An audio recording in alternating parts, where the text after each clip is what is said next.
Hey, Sammy. Yo, how's it going? All right, how are you? I'm all right.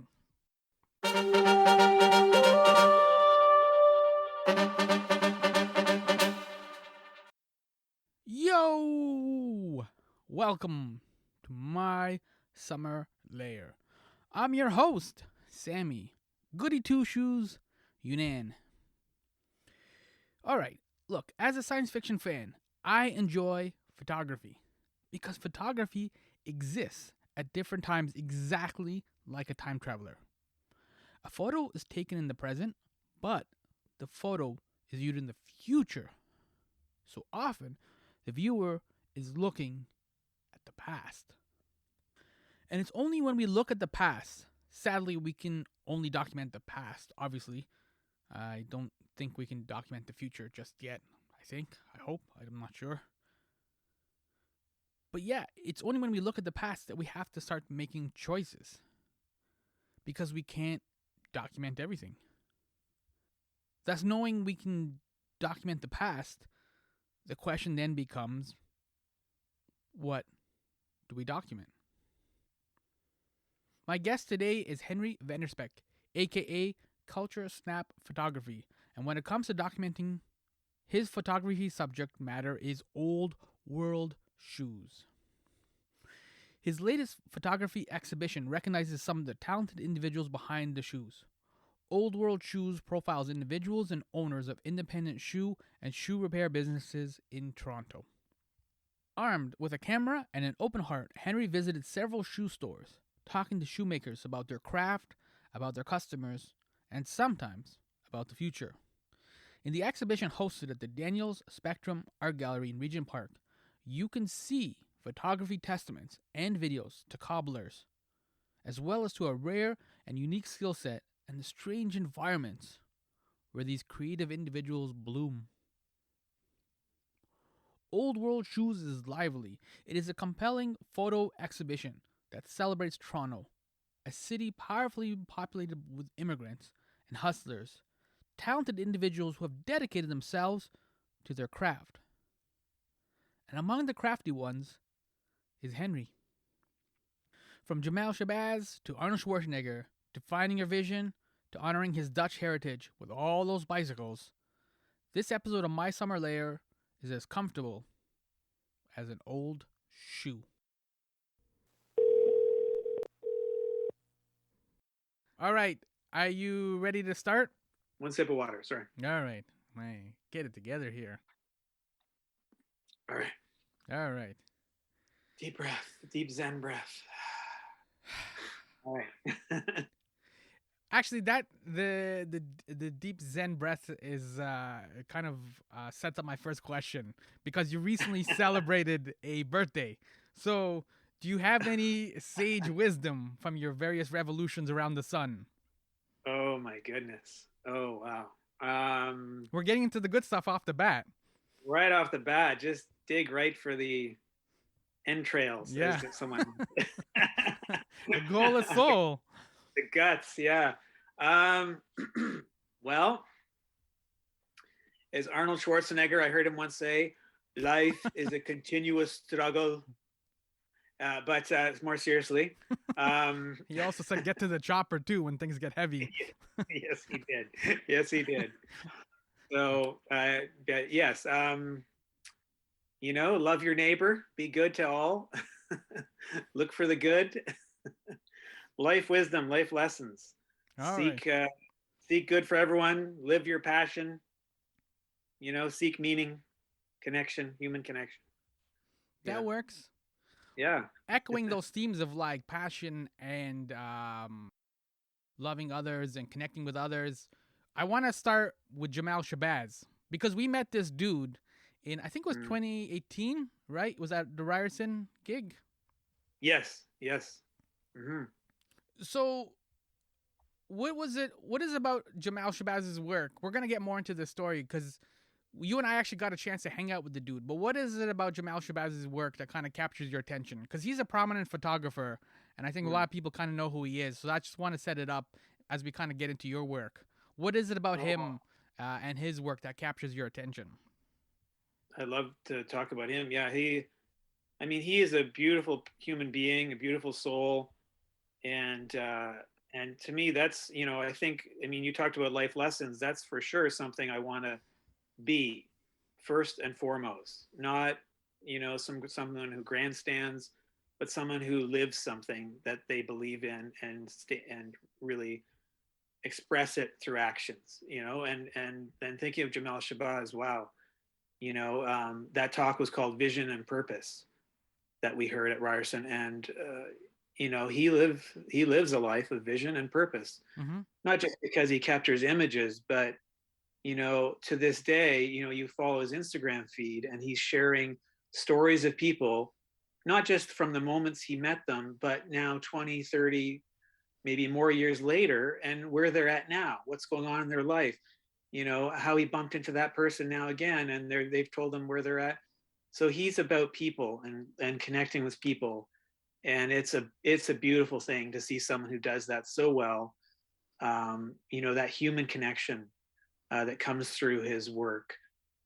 He's not just looking for his own glory, his own banner lifted up, but it's about the people he meets, and the community he's part of, that he's elevating those. And that's, I mean, I hope an aspirational goal for every photographer, no matter what you do. So to speak about him, it's, and to have met him was, an honor. Both of those are an honor. So, Yeah, yeah. like some of the neighborhoods you're talking about, like East Flatbush and Red Hook and stuff.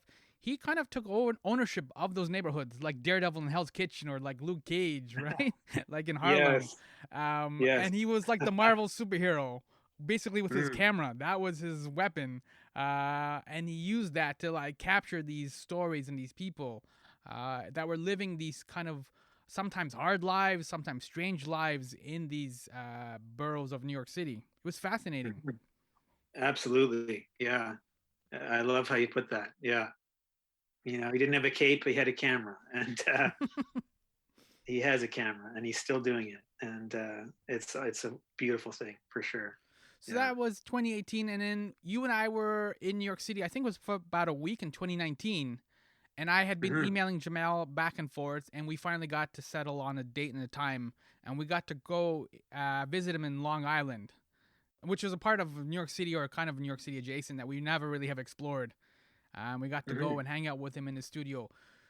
Again, like as a photographer, what is that experience like? Just to like hang out with somebody like that and just have him share his work and share his life as much as he does that for other people. Oh, I mean, again, like the human connection, to connect with someone who's all about human connection, and in a field that I myself, operate in. It's just a gift. It's a real gift. To have that time, to have that moment, to have that affirmation. Life really is about human connections, and to have someone you admire, respect, or in awe of give a little bit of that to you personally, and it was to both of us in that time. Mm-hmm. Is a wonderful thing. You feel like you're blessed. You've got a blessing on you. You've received something special. Mm-hmm. We left that time with him, and I went to a talk at B&H in downtown New York with another very talented photographer, Christopher Davis, I want to say. I'm going to get the name wrong uh, right off the bat here, but he was talking, and in the audience there was a Q&A, and one of the persons said to the speaker, I love what you're doing. You could be like someone like Jamel Shabazz, and I just got chills because I'm an hour later, I'm Yeah. sitting in this room and he's saying that, and I was just with the man himself. Mm-hmm. I didn't dare even mention it because it would just sound arrogant. But Yeah. anyways, it was an amazing thing, to have that back-to-back experience. But uh, it's always a gift. I've met a few other photographers I really admire, and not all of them are as attentive maybe to the people they're around. Mm-hmm.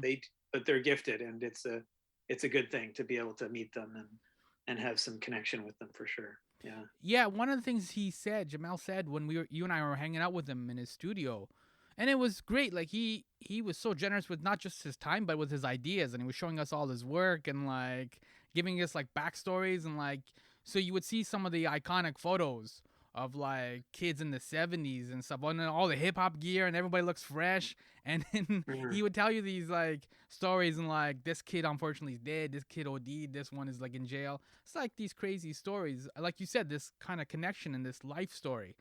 And in one of the quotes that he had, and one of the things that he shared with us, I'm going to read this line because it was so good. I look at the camera as a compass. Once I started to appreciate the science of photography and image making, it put me on a particular path that led me to a place where I was able to connect with people all over the globe based off this language of photography. I didn't know when Mm. I picked up the camera that I would be on this path. That's basically your story too, isn't it? Like you didn't know you're gonna end up on this path, and like once you picked up the camera, that you're going to end up at all these different places and talking to all these people, because your work kind of echoes a lot of what Jamal Shabazz's work does. Mm. Well, I that's very nice of you to say. I do appreciate that when you pick something up, it takes you somewhere, and um, there's a thread. It's just a thread of your passion. It doesn't seem to have any substance, maybe at the beginning, but it becomes, the thread becomes a string, becomes a rope, becomes held to an anchor of something that guides your life. And uh, I believe that's true. And so I love hearing that about his own journey. And yeah, I mean, I've tried my hand at a lot of different things, and it does seem the camera and photography is really the one that's sticking with me in my life and taking me places. I think a number of photographers I've heard talk about it being like a passport, a camera being a passport, or being some kind of an entryway point, allowing you to get places that you never would. You have a reason. You're documenting, you're capturing, you're engaging, and Mm-hmm. certainly that's been true for my life. And I've had the privilege in some of my previous jobs to be someone who gives talks. And I remember I had the chance to give a talk to my own old high school, and I said that very thing. You find something and it takes you places. That little thread of passion takes you places. No matter what it is, you can do something good with it. No matter what field you find yourself in. And I certainly hope I can do some level echoing the amount of what Jamal Shabazz has done, for sure.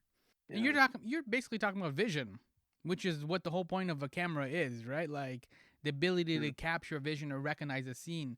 And one of the things that's interesting, because I've gone with you on a number of trips, and this has happened to us a couple of times, and I always find it kind of puzzling, is you and I will be shooting on some random street in Montreal. We were recently down in the Junction shooting as well, and somebody will stop us, right? And then start talking to us and like, yo, what are you shooting? Like, what kind of camera do you have? Or like, they'll ask you questions. You know what I mean? Like, it's a curious thing where like we're just two dudes just shooting like a building or a sign or a mural or something, whatever it may be, minding our own business, not talking to nobody. And then a couple people will stop us and will be like, yo, man. And they start this conversation. It's a weird thing because I don't feel like we're giving off a vibe that like, yo, talk to us, or like, you know what I mean? Like we're just hanging out in the Yeah. corner here. We're kind of shifty looking. We're loitering, right? And it's funny that people feel comfortable enough to approach us and start talking to us and like start to engage, even though we're just shooting with the camera. Yes. Yeah. That is true. That is true. I have had, yeah, I've had a lot of interesting encounters with people just because of having the camera. And I saw a friend of mine, she said that too on her Instagram yesterday. Lisa McIntosh, she said, that everyone, people come across our path for a reason. And she had this person who goes out and feeds birds, and these like incredible pictures of that person that she just encountered that day. She never knew. Um, and yeah, people just come up and start talking. I actually went last night with my daughter to the Massey Hall reopening just to get the shots of the sign the night it reopened. Mm-hmm. And I was out there and I had that kind of encounter with these two characters. They actually stopped and talked to me first, and because I got started talking to them, the CP24 guy put them on air. But it was me who kind of started the conversations with them. And they were real characters. One guy was 70, the other guy was probably similar age.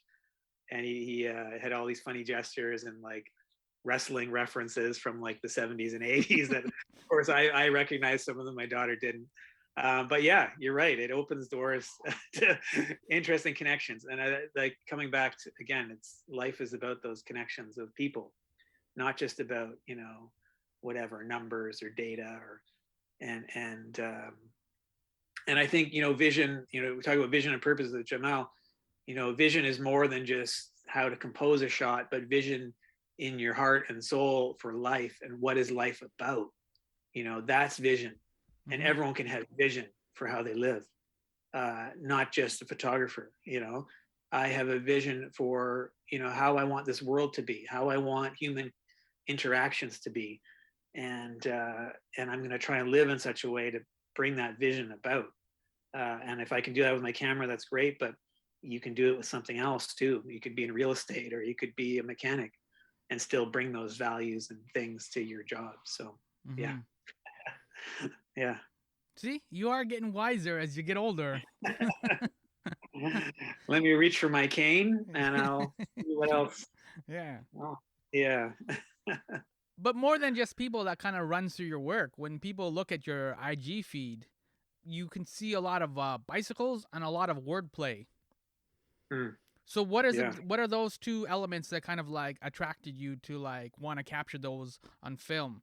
Because again, like just kind of parallel with what we are talking about with Jamal Shabazz, he's primarily known for like a lot of that 60s, 70s, 80s kind of hip hop look, right? Where like that early New York City scene, and that kind of street photography that runs through his work. Your street Mm. photography has a lot of bicycles and a lot of wordplay. So what is it about those two elements that kind of like capture your attention? That's a good question. Well, bicycles, I mean, I'm a Dutch heritage Canadian, and bikes are just unreal there. I just saw like an article about some new bike parking thing that was built in the Netherlands that is just unreal. Like it's better than any car parking lot you would find anywhere in Canada. And you see that outside of the train stations in Central Station, Amsterdam or Rotterdam or wherever, levels and levels of bike parking. So bikes are part of my heritage. And then my dad biked to work every day. I'd see him go, I'd see him come back, you know, and my dad with his bike. And sorry, I'm tired. I'm overworked, getting ready for my exhibit, and probably a bit emotionally vulnerable, as my friend Ron used to say. But my dad is the one who carried the camera that I use now with film. So Mm-hmm. it's a film camera. So I think of bikes. I think of my dad, and it's a meaningful and healthy way to get around. So and I like people in my pictures. You know, it's in a respectful way. I'm not out to capture anything that's negative. And bikes are a beautiful thing. They're like works of art. I think sometimes even just sitting on the side of a road. And yeah, so I like the visual element they add to an image, to a scene. Um, The cycle of life. cycle of life. There we go. I like good puns too, as you and I know. We Yeah. do share that a lot. Yeah. Um, sorry. So, but then words too. You know, I've been thinking about that lately. Like, and I've grown up in a faith community, and scripture is a point of reference in that community. And I've been thinking almost like there's like some element of that in me looking for texts, you know, the verses of the street, so to Mm-hmm. speak. You know? And what are they saying? You know, what are the prophets and soothsayers of the street trying to tell us? Buy And I stuff. enjoy it. Not always buy stuff. There's a Mm. lot of grit and guts, and Mm-hmm. you know, there's love, but then there's some hate too. So um, I enjoy discovering that and seeing if I can make it part of a composition that adds another level to what the words are itself. So it's fun. It's fun to discover. Go out there and discover what's there. It's interesting because having traveled with you too, you pay attention more to the neighborhoods and the places that we're in. Because normally when you travel, if you go to a place like New York City, you just like if you decide you're gonna go to the Empire State Building that day, you just walk to it. And if you see something kind of cool or something that maybe captures your eye, some people are breakdancing or something, you'll stop. But for the most part, you're just kind of head down and just going to Empire State. You get to Empire State, you check it out, you hang out there, then you're like, all right, let's go to Statue of Liberty or let's go to this like Madison Square Garden or whatever it may be. That's how people kind of generally travel. You don't always like you're going to these certain destinations, but with with you carrying the camera, you actually stop and then you start to notice the different things along the way to the Empire State Building, right? And so it's kind of interesting because there is so much that we tend to miss. You can't travel to a city like New York City or like Portland or Mexico City or other places and just kind of like zombie walk through things the way we do here in Toronto when we're on the way to work or something like that, or like on the way to Shoppers. You gotta sometimes stop and just kind of look around and appreciate what's around you. Yes, that's true. Some would say it's a blessing or a curse. If you're walking with me, maybe it's a curse because I see things everywhere. It's only a curse when we're hungry. That's the problem. That's right. That's right. and then it's just like then there's no patience for art, right? Yeah. Yeah. So I guess, like talking about that following a thread and it becomes a rope or a string and a rope and leads you to something of an anchor. I think that, it's trusting your instincts, on the visuals that are engaging you and honoring that. And then that grows. I think I've heard this expression, whatever you focus on grows. Well, I'm focusing on the artistic elements of the street that are there by happenstance or by my own composition of putting them together in a frame in a way that others haven't. So yeah, I'm always seeing things. I'm driving and I'm like, oh my goodness, look at that. And I can't stop. I can't pull over. I don't have time. I mean, I have pulled over, I'll admit, a few times, but I can't always do that, and that's why I sometimes take my bike when I go out and do street photography. I can pull over easy. But yeah, I'm always seeing these visual elements that are opportunities, calling me. And it's something that's built into me that and it's like I guess like a muscle you can develop, like any craft or any thing that you dedicate yourself to, you start seeing more opportunities within that craft the more you've put your energy and attention into it. So yeah, but especially in a new place. That's why I like to go to a new neighborhood of the city of Toronto, and especially love traveling like we have many times, just to take in that something fresh, a new way of seeing, a new way of doing things. And it's kind of energizing. So yeah. It's reminiscent of Eminem, which was kind of a strange segue out loud. But when he was shooting 8 Mile, he would obviously like be in the scenes and he would do his dialogue and stuff to this, and then they would all cut, and then they would have to adjust a couple of lights or do something before they set up the next scene or the next shot.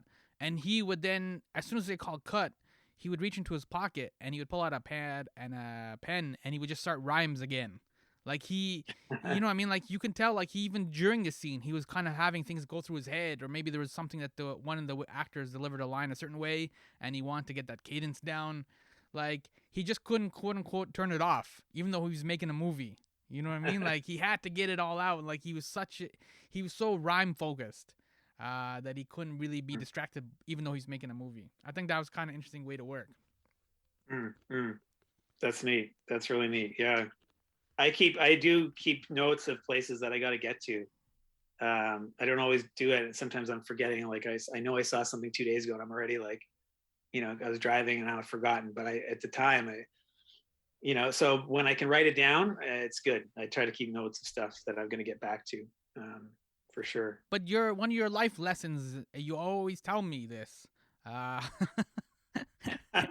Is that shoot the photo now because that thing may not be there tomorrow, right? Oh my goodness! That mural might get painted over, or that weird scene that's happening with like like a really cool street name and a bicycle guy goes by and it's like it's all set up. Like shoot it now because you're not gonna get these kind of like that sunshine and that light and or the dark clouds or whatever it may be.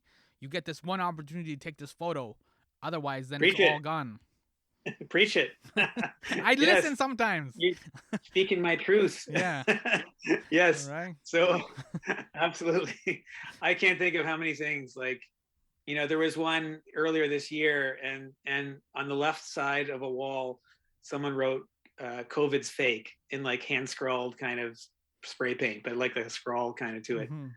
And on the right, some artist has been putting words up, and on the right is the word fate. And I thought, well, on the left, COVID's fake. On the right, fate. Like, what is this saying? It's like this combination. Mm-hmm. And so I worked that scene. I went back like 3 times, and I think after the third time, the whole wall had been painted over. The COVID's fake part was painted over. But it was gone. If I hadn't like intentionally made it happen, Mm-hmm. there's so many places that are like that, and phrases and words, and someone covers it up again, and I'm capturing them as much as I can. And I think one day I'll definitely need to make some kind of exhibit or photo book of the words of the street from Toronto, because um, they weren't around long, but they can be around longer, I guess, that way. And you've been shooting a lot more with film, which like actual Mm. film, which makes me nervous because I like the digital format because you can take as many as you want with digital. If you mess up or you put your thumb on the lens or something, you can go back and then like shoot it instantly. You know what I mean? Mm. With film, you get a certain amount of photos, and if the f-stop or your I don't know whatever your camera things are, I don't always listen. Doesn't come through or you didn't adjust something, like you get basically one shot. It's a lot of pressure, Mm. right? It's Mm. like the last second shot in an NBA game. Right? You can make You as got many threes as you want all day, and that's how I am in the first 3 quarters of a game, putting up shots everywhere with digital. But once you get into film, it's always the NBA last second shot, and I'm like, nah, man, I don't have ice in my veins for that. to quote Eminem, the opportunity comes once in a lifetime, so one shot. So you got to give it all. it, all right, you got to concentrate with film, absolutely, more than hold down the button for 6 shots in a row with the digital.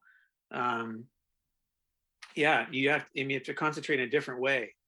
I know that, oh yeah, if I hold the button down, I'm going to get one of those moments in those 6 shots. One of them will be, but with the film, yeah, you're like, okay, just when the person steps their foot down right on this like thing that's on the ground or whatever, click. You got to, yeah, it's more focused, uh, more intentional, and the surprise factor. That's what I love as well. Like waiting, that whole Arcade Fire song. We used to wait for it. Well, film was definitely puts you back in that zone of waiting for things, developing, and seeing the results, and having. But there's that reward, to it too, like the discovery, and then some people will be are very much against it, but the surprise of having double exposures and light leaks, and a different type of flare that you wouldn't get with digital, some light coming into the lens, or um, so it adds something to my photography routine that's invigorating. So, and it's about 4 years now I've been doing it again.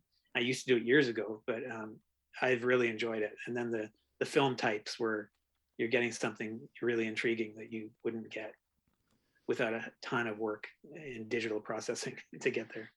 Was it So film that you used when we went to Coney Island? I think this was the same trip as we went to Jamal Shabazz, and yeah, you used some film and you had some really cool images of Coney Island and the rides and the fireworks and all kinds of stuff that was happening. I was busy getting a hot dog. yeah, yes, yes. you you do your thing, I do my thing. I did shoot both digital and film, but I think I shared more film pictures.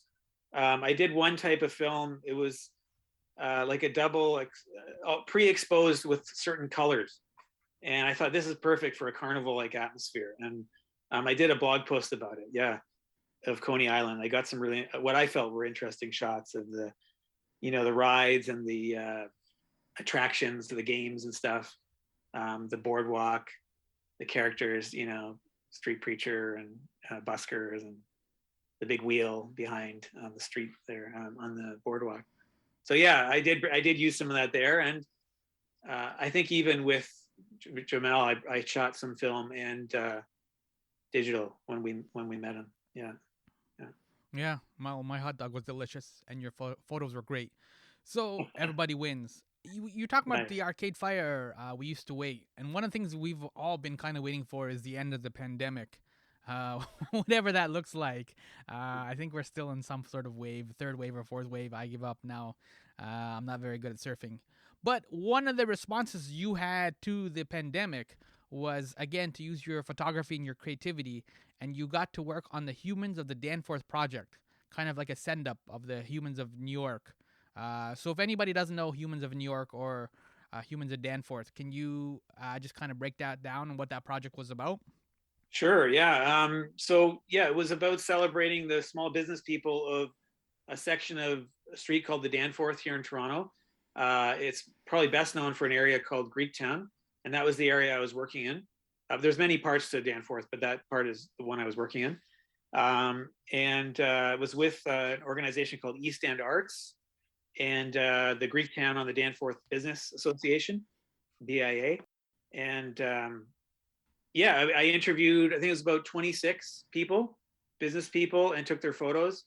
And then they created an exhibit in the windows of those businesses or also in the local TTC subway station. And as well, even now, you can find all of them in the Pape Library at Pape and Danforth. And with it, there were QR codes you could scan and you could hear the interview, the best of the interviews, like the edited down versions of the interviews with the people. And I heard so many great stories, like talking about human connection, like the way the community supports each other and supported each other during the pandemic, the way customers supported the businesses to survive, in terms of buying things that they might never even use or would use in a year or two, just to give them money so that they could keep their, keep operating in the future. It was a beautiful thing, a real gift to meet those people and hear their stories, and to learn more about human experience in my community. It was really good. Yeah. Yeah, because again, like to echo what we've been talking about, when you live in a city like Toronto or in a neighborhood like the Danforth, you're just going to the restaurant or you're just walking towards the store that you're going to. You don't really know, you don't really pay attention to the other stores, right? And you don't know the stories of the owners, you don't know anything, right? You're just kind of in this zone. You just got to get to the restaurant, meet your friends, hang out, have fun, and then leave, right? You don't interact. And so they just kind of exist as this kind of like quote unquote bland wallpaper in the background that you don't really kind of pay attention to as you kind of go to where you're going to your destination. But one of the beauties of every road trip is that you get to stop along the way and get to see these things. And that's what you got to do by kind of hanging out in this neighborhood. You know what I mean? Mm. Absolutely, that's a great way of putting it. We get in these modes where we're not, thinking about the people. We're just trying to get the thing they're giving us, they're selling us. But yeah, if we can find a way to slow down, not just when doing a documentary project like I've been doing, and to hear their stories, it's an opportunity. It helps us slow down, and we hear a human experience, and we make those connections, and feel more part of the human experience and life in our neighborhood. And we've got a friend. We come back there, and you get to know them, in a new way. So it's definitely it's a good thing for sure. Yeah. And so this leads us into your new project, which opens December 2nd, Old World Shoes. What is Old World Shoes? Well, I it's a project celebrating small shoe and shoe repair stores or independent shoe and shoe repair stores of Toronto. Um, it's about their stories again, their voices. So it's going to be an exhibit with their photos of them, as well as some photos of the details of their shops. And then alongside with quotes from them, from my interviews I did with them, talking about their experience running their business, life lessons and insights that they've gotten, about serving their customers, about the quality of their shoes or shoe repair. But as well as some video, there's going to be a few video links, QR codes you can scan to see videos of the interviews I did with them, edited down to a shorter length. But this whole thing came about because I was just feeling like Toronto is just constantly in a state of redevelopment. Whole city blocks are being torn down. I've heard that we have one of the largest, highest number of cranes, construction cranes of any city in North America. So there's so much redevelopment.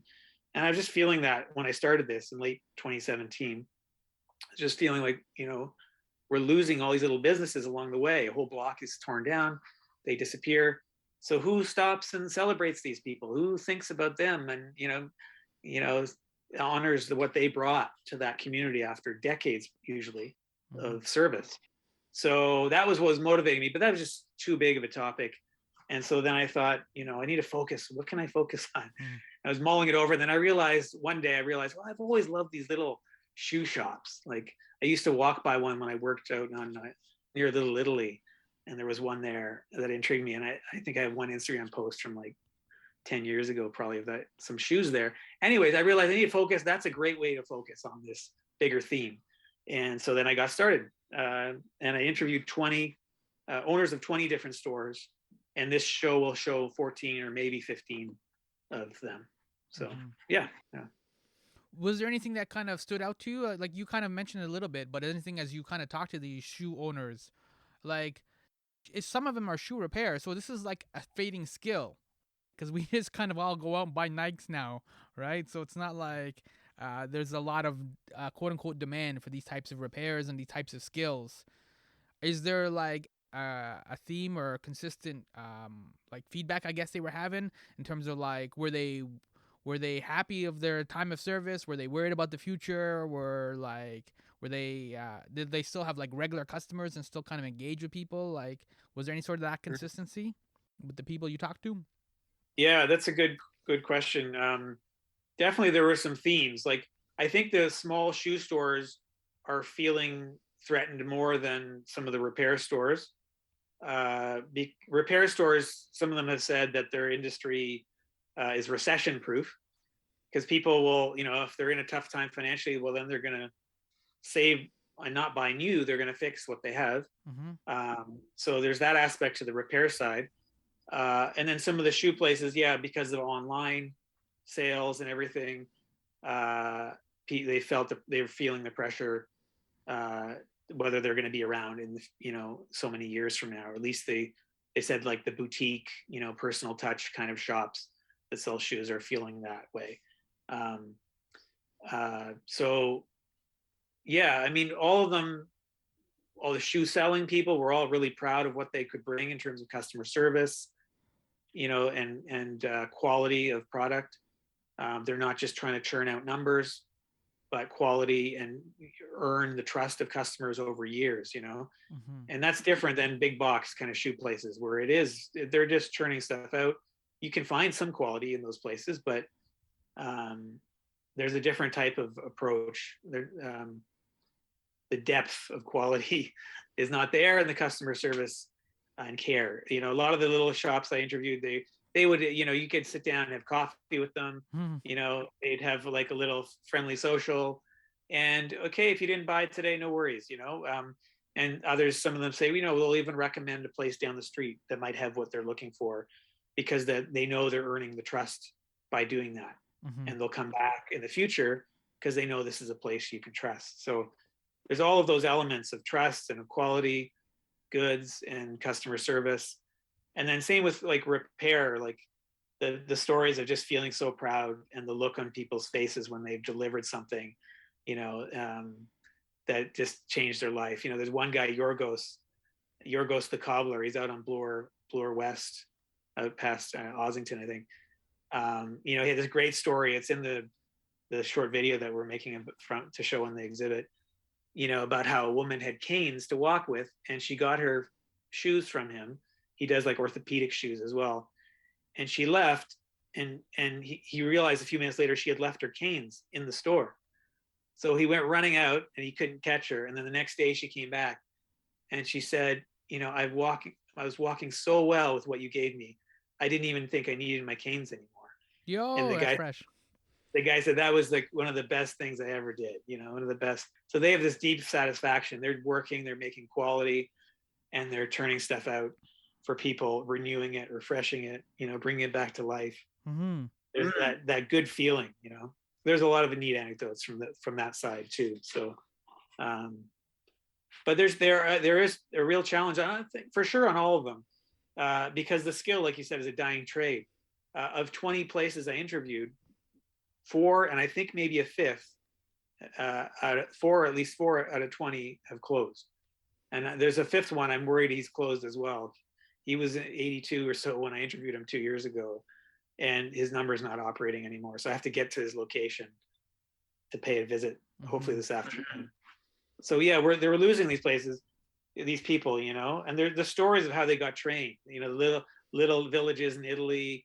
The guy who I'm going to check on this afternoon, from Hungary, he left school and skipped school to go hang out with a shoemaker. He got in trouble, but he went back again and again, and he eventually became a master shoemaker, trained as a master shoemaker in his country, and came here and benefited us with his skills. So yeah, but there's that type of training and old world skill that I'm referencing in my title. Mm-hmm. Yeah, it's fading a little. I hope it can carry on still though. We've seen this, what you're talking about with the redevelopment of Toronto, and like you and I have been to New York City often enough that when we go to certain neighborhoods, we see the changes, and certain stores are closed, or like a restaurant that was there is no longer there, that kind of thing. Most of that to me is symbolized by Honest Ed's in Toronto. So if anybody doesn't know, Honest Ed's was like this giant store, and it looked like basically like the internet threw up in it. Like it had everything in there and all kinds of kitsch on the walls, and it was a really good place for immigrants who had come to Toronto because you can get a lot of stuff for cheap. You can get bowls and plates, and you can kind of set up your new life. Or if you're newly married, you can set up your whole new life for relatively cheap. Mm. And it was good, and that was kind of what it served as a beacon for the city. But then, of course, as things kind of evolved, and you can debate whether it was progress or not. We have Amazon, we have Walmart, and stuff like that.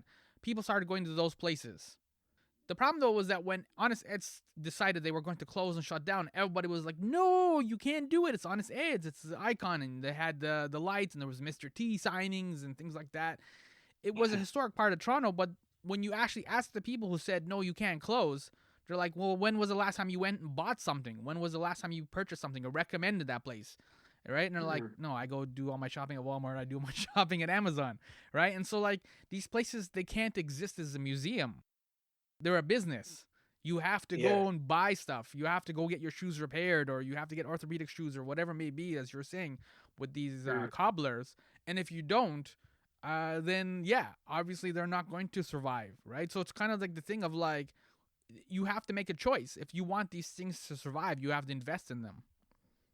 Absolutely. It's so true. And we're not only investing in them, but the whole nature of your own community that you live in.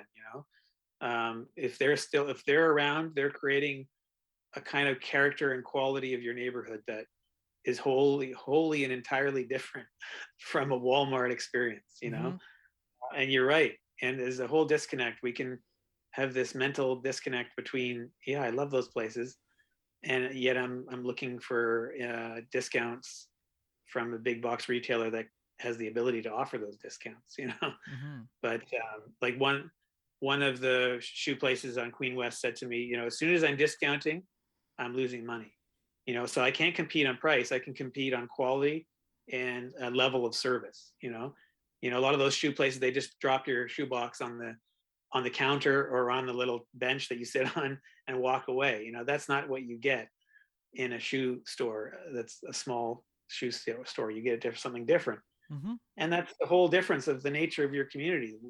And yeah, you gotta invest in it. You gotta be there. You gotta be part of it, and that includes buying. So, yeah, well said. So yeah, the exhibition is called Old World Shoes. It opens December 2nd, and it is at the Daniel Spectrum on Dundas Street East. It's in that gallery. Are you on the main floor or the second floor? Or which floor are you on? There's a couple of floors. That's right. They use all the floors for galleries. I'm on the main floor. Yeah. And so it runs for about a month, from December 2nd to January 3rd. Are you expecting any of the cobblers or the shoe people I don't know what the professional term is, to show up for the opening on December 2nd? I've had at least 3 confirmed for the opening night. Yeah. And they're all 3 of them are ones that I think we're having videos made. Like I interviewed all of them on video, but I've had time to edit with some assistance, big assistance from a few people. Um, we're going to have videos for those people too. So we won't be showing them. You can scan the QR code to see them. But yes, there will be some shoe people there, and I'm very happy about it. It's going to be great. Yeah. Yeah. And where can people find you online to discuss shoes, hanging out with Jamal Shabazz, New York City, any other cool things that you kind of get into, making connections or seeing some of your work? Where can people find you online? Thanks, Sammy. Yeah, I'm on culturesnap.ca, culturesnap.ca. And if you add a / old world shoes to that, you'll get info about my exhibit. And I'm at culturesnap on Instagram and Twitter at culture_snap. So, but if you just go to culturesnap.ca, you'll find my social stuff and my blog posts, like about some of those great adventures that you've mentioned. Lots of bikes. Lots of bikes. I got bikes of Montreal. I posted bikes of Mexico City, Havana. So come have a look. Yeah. All right. I think we covered quite a bit, didn't we? We covered bicycles, shoes, Coney Island, and Jamal Shabazz. Beautiful topics. Yeah. All great things for sure. Yeah. So as I said, it's Old World Shoes happening December 2nd to January 3rd, 2022. And by the way, this is a physical exhibition, right? Like people can go and put on pants and like attend. Absolutely. Yes. Absolutely. Come on down, put on pants, and come to the Daniel Spectrum. And they're real prints on the wall. There's nothing like feeling my prints in real life, for me at least. Don't pull them off the wall, please. But for me to have my images out of the digital realm into real concrete form on a print is such a good feeling. Yeah. And I always feel like there's something extra of how good they look when they're done. The paper I'm printing them on is excellent quality. It's worth it. And for the stories and anecdotes you'll read when you come to the exhibit, there's a lot of heartwarming, touching stories there for sure. For sure, yeah. So yes, this is pants worthy, is what we're saying. We've determined that it's pants worthy. I'm glad it's earned the pants worthy title. There you go. So thank you, Henry, for hanging out. As he said, you can follow all his adventures on culturesnap.ca, and the show is called Old World Shoes. That's it. Thank you for hanging out. Thank you, Sammy. Yo, that was Henry VanderSpek, aka Culture Snap Photography. I am Sammy Yunan, host of My Summer Lair. His photography exhibition is Old World Shoes at the Daniels Spectrum Art Gallery in Regent Park from December 2nd to January 3rd, 2022. I was fortunate to enjoy a sneak preview of this exhibition, and it is special. There is a Jay-Z line in Empire State of Mind where he says, 8 million stories out there in the naked city. He's talking about New York, but that could be any city, like Toronto. Because in Toronto, we do have millions of stories, and a lot of those stories haven't been told. So if you attend Henry's exhibition, Old World Shoes, you will see a handful of these Toronto stories. You'll hear about the sacrifice and the joy and the hard work. Sometimes you even hear about the heartbreak. One of the bewitching aspects of the exhibition is that we rarely get to document our creativity. You know, like in film, you often get to see directors directing. Oh, like, all up in action. They have all kinds of footage of like Spielberg and Scorsese and other directors directing. But you rarely get a photo of Stephen King writing like The Stand or It. Even this podcast episode with Henry. It's a lot of creativity, but nobody took a photo of it while we talked. You just get the final product. There's a lot of creativity you never see while you delight in the final product. You don't see the process. As we try to come out of this pandemic, if you are seeking inspiration and want to rededicate yourself or even dedicate yourself to creativity, this exhibition is captivating. Because it's the process that gives us all the final product, right?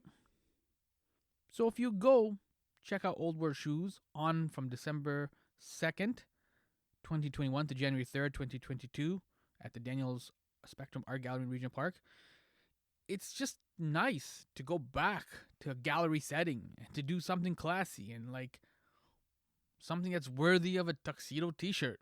You don't have to tuck it in though, it's not that classy. You know, at the end of the day, it's just a great opportunity to walk a mile in the shoes of shoemakers and shoe repair creators.